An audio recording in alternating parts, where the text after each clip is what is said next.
ورحمة الله. النهاردة ان شاء الله حبايبي هنعمل جلاش باللحمة المفرومة. يا رب كده ان شاء الله يعجبكم بأمر الله ان شاء الله. ادي هنا معايا يا جماعة الجلاش، وهنا اللحمة المفرومة، وهنا سمنة اللي موجودة عندك عشان تدهني بيها، وهنا انا مش هحط لبن، انا هحط مرقة.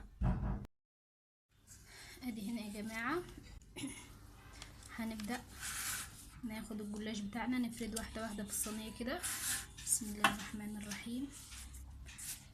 الجلاش من النوع اللي بيضربوا الهواء بسرعة وبينشف بسرعة، هنكون حريصين واحنا بنتعامل معاه. بسم الله. دي مقطوعة بس احنا هنحط كذا رقة على بعض، فبأمر الله ان شاء الله تبقى كويسة. بسم الله. ندهن السمنة، نحط رق تاني،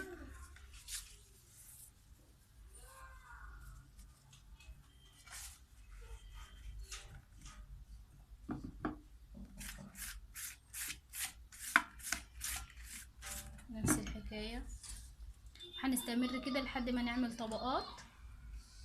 انا هنا يا جماعة فردت الكمية اللي انا عايزاها عشان هبدأ احط بقى عليها اللحمة. ادي هنا هحط اللحمة،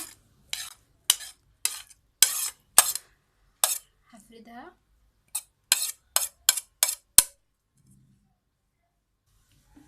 ادي هنا بعد ما فردت اللحمة حطيت رق تاني وهمشي بنفس النظام. ادي هنا يا جماعة انا بعد ما خلصت كده الجلاش هضيف عليه المرقة.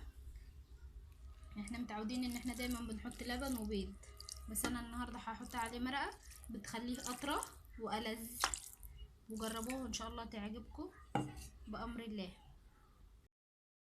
يا جماعة صينية الجلاش بعد ما خرجت من الفرن هنقطعها بقى. ادي هنا يا جماعة الجلاش بعد ما قطعناه. يا رب كده يكون عجبكم ان شاء الله باذن الله. بألف هنا وشفا، مع السلامة.